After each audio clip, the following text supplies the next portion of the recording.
Story 1. The Sinister Elf. It was the night before Christmas in the small, snow-covered village of Woodshire. 11-year-old Sophie adored the holiday season. She loved the lights, the carols, and especially the magical stories her mother told her every year. Her favorite tales were about Santa's elves, small, cheerful helpers who worked tirelessly to make toys for children around the world. But Sophie would soon learn that not all elves were as kind as the stories claimed. One snowy afternoon, Sophie decided to explore the attic of her family's old house. The attic was a mysterious place, filled with dusty boxes and forgotten treasures. As she rummaged through a pile of old decorations, her hand brushed against something wooden. She pulled it out and gasped. It was a beautifully crafted dollhouse. Though it showed signs of age, the roof was slightly crooked, and the paint had chipped in places, but Sophie thought it was magical. When she opened the dollhouse, she noticed tiny furniture carefully arranged in each room. But what caught her eye was a small figure in the kitchen, a doll-sized elf. Its painted smile was oddly wide, and its glossy eyes seemed to gleam even in the dim light of the attic. Sophie felt a shiver run down her spine, but curiosity outweighed her unease. She carried the dollhouse to her room, eager to play with it. That night, Sophie placed the elf in the living room of the dollhouse and went to bed, her mind buzzing with excitement. But when she woke up the next morning, the elf was no longer in the living room. It was sitting in the bedroom upstairs, its tiny hands resting on the miniature bed. Sophie frowned. She was sure she had left it downstairs. Maybe her brother was playing a prank on her. The days went by, and the elf continued to move on its own.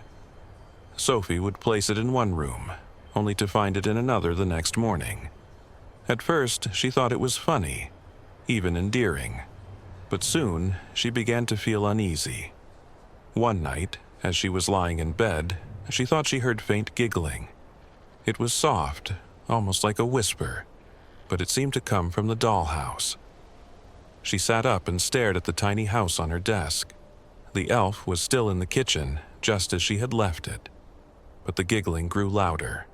Sophie pulled the covers over her head, her heart pounding. The next morning, she woke up to find tiny footprints in the dust on her desk. They led from the dollhouse to the edge of her bed. Sophie's stomach churned. She ran to her parents and told them everything, but they dismissed her fears. "It's just your imagination," her mother said, laughing. "You've been reading too many spooky stories." That night, Sophie decided to lock the dollhouse in her closet. She felt a small sense of relief, but it didn't last long. At midnight, she was awakened by the sound of the closet door creaking open. She froze, too terrified to move. Slowly, the elf climbed out of the dollhouse, its movements jerky and unnatural, like a marionette pulled by invisible strings. The elf turned its head toward her, its glassy eyes glinting in the moonlight. "You've been naughty this year, Sophie," it whispered, its voice high-pitched and mocking. "It's time for me to collect."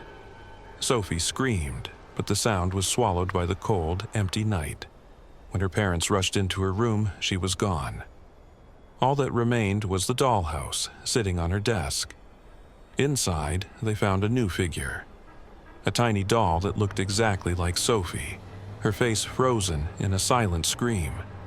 The dollhouse was sold at a garage sale months later, its sinister past forgotten.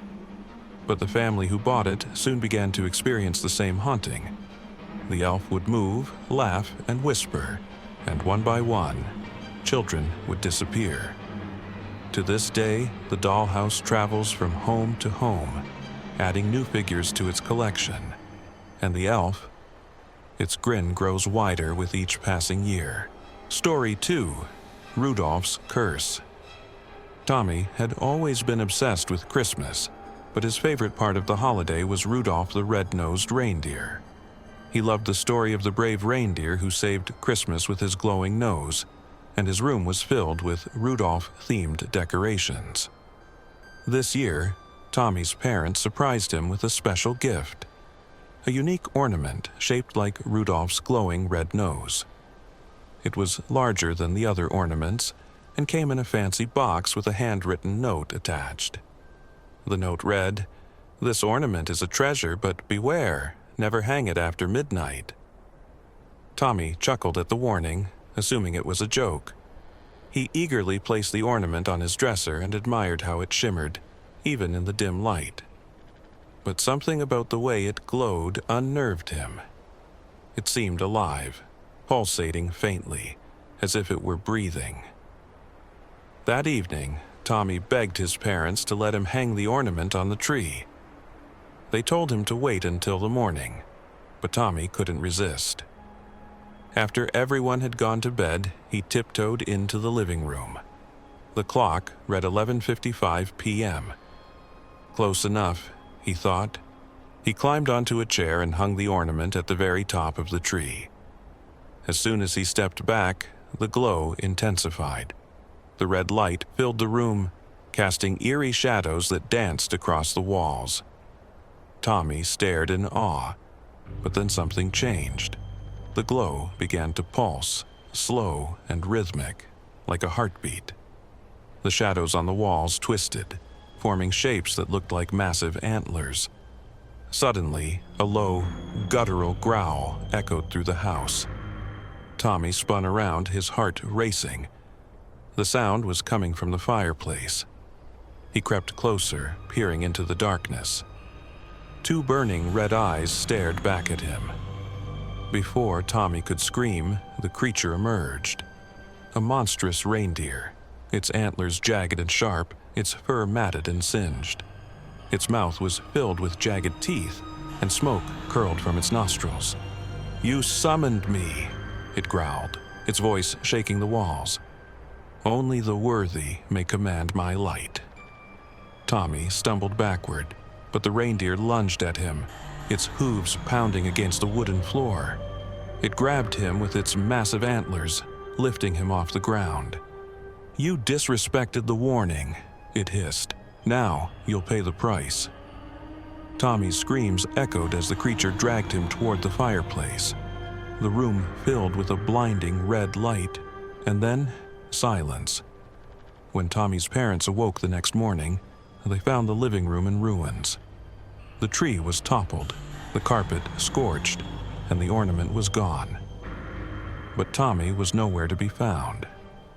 The legend of Rudolph's curse began to spread. People whispered that the ornament wasn't a decoration, but a cursed relic, tied to a vengeful spirit that hunted those who disrespected the traditions of Christmas. Families locked away their Rudolph decorations, and children were warned never to break the rules of the holiday. But every year, on snowy nights, some claimed to hear the sound of heavy hoofbeats on their roofs and a faint menacing glow in the distance.